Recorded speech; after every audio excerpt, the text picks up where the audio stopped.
And we are back. We're in Indiana. Why?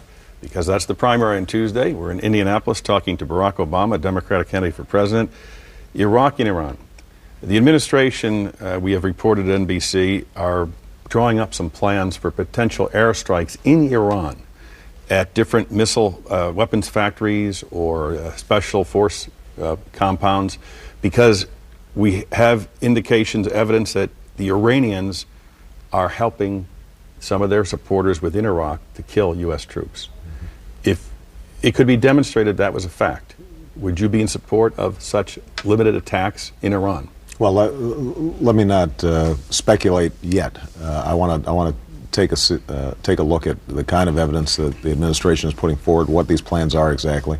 I've always said that, as Commander-in-Chief, I don't take military options off the table, and I think it's appropriate for us to plan for a whole host of contingencies. But let's look at the larger picture. Iran has been the biggest strategic beneficiary of our invasion of Iraq. They are stronger because of our decision to go in. And what we have to do is to figure out how are we going to recalibrate our strategic position in the region. I think that starts with pulling our combat troops out of Iraq. We have placed them in harm's way. We have fanned the flames of anti-American sentiment. We are distracted from what's the real battlefront that we need to focus on, which is Afghanistan and rooting out al-Qaeda.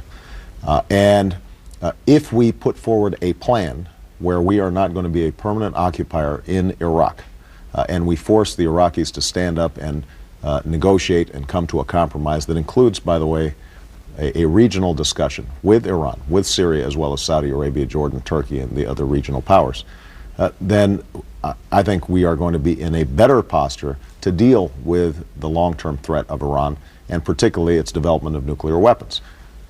That's something that this administration has failed to do.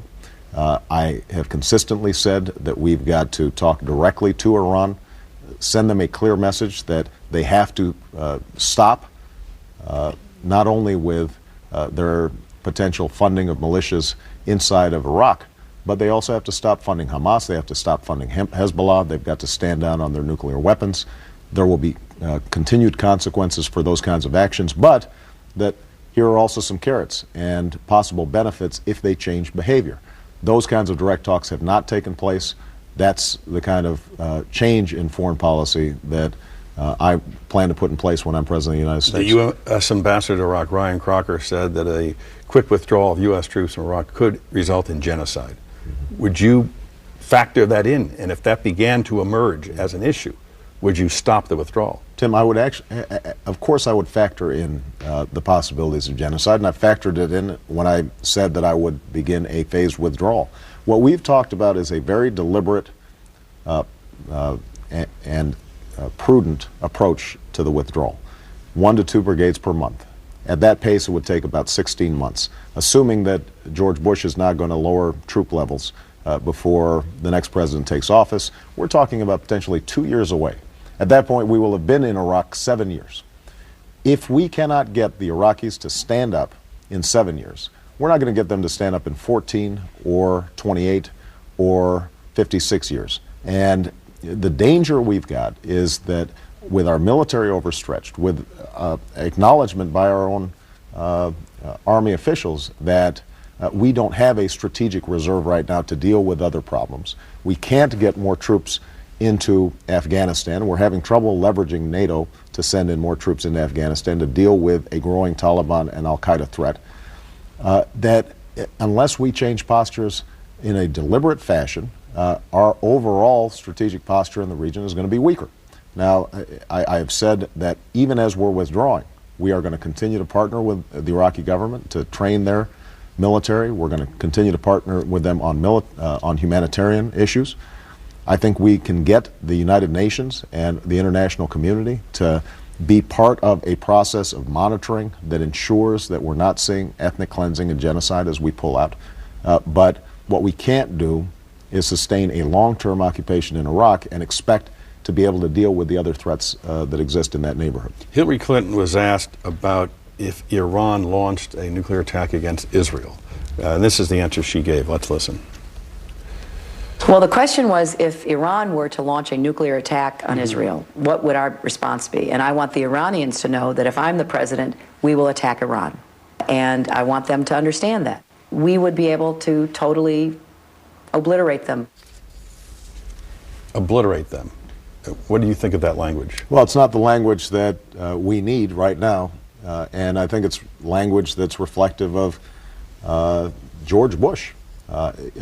We have had a foreign policy of bluster and saber rattling and tough talk, and in the meantime we make a series of strategic decisions that actually strengthen Iran. And you know, the irony is, of course, Senator Clinton during the course of this campaign has at times said we shouldn't speculate about Iran. You know, we've got to be cautious when we're running for president. She scolded me on a couple of occasions about this issue, and yet a few days before an election, she's willing to use that language. Would you respond against Iran? Israel is an ally of ours. It is the most important ally we have in the region, and there is no doubt that we would act forcefully and appropriately on any attack against Iran, nuclear or otherwise.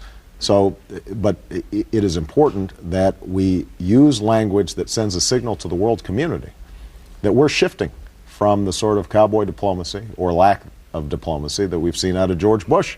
And this kind of language is not helpful. When Iran is able to go to the United Nations complaining about the statements made and get some sympathy, that's a sign that we are taking the wrong approach. Senator Clinton also called for an umbrella of deterrence in the Middle East, defending not only Israel, but she said other countries in the region, suggesting that perhaps Saudi Arabia, Jordan, other places in that region. Should the U.S. have an umbrella of deterrence to protect Arab nations? Well, look, this is presupposing something that I'm unwilling to presuppose, and that is that Iran's going to get nuclear weapons.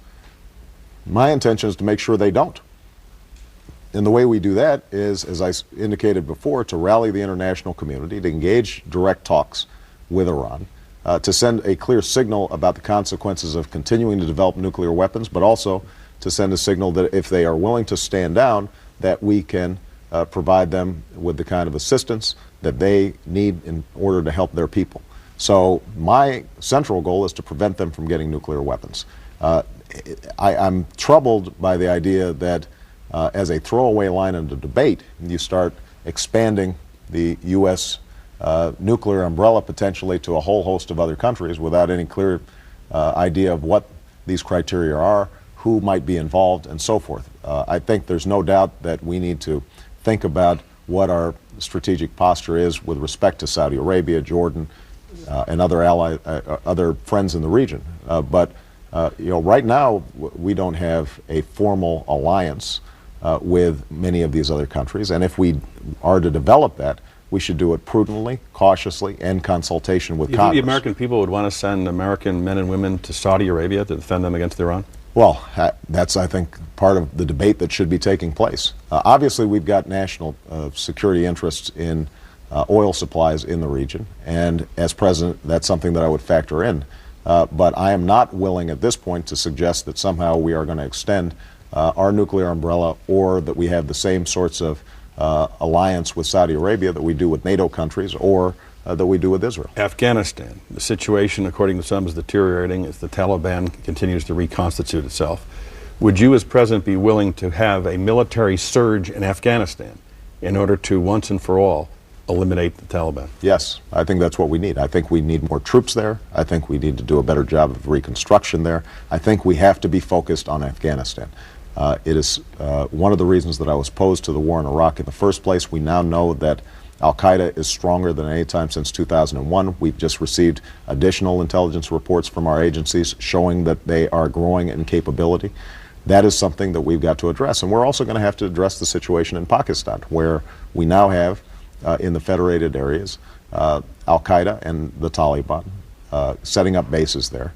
We now have a new government in Pakistan. We have an opportunity to initiate a new relationship. We've got to send a signal to them that we are interested in national security, but we also recognize they're interested in figuring out how do they feed their people and how do they prosper economically. And instead of just focusing on our issues, we've got to focus on some of theirs so that we can get better cooperation to hunt down Al-Qaeda and make sure that that does not become a safe haven for them.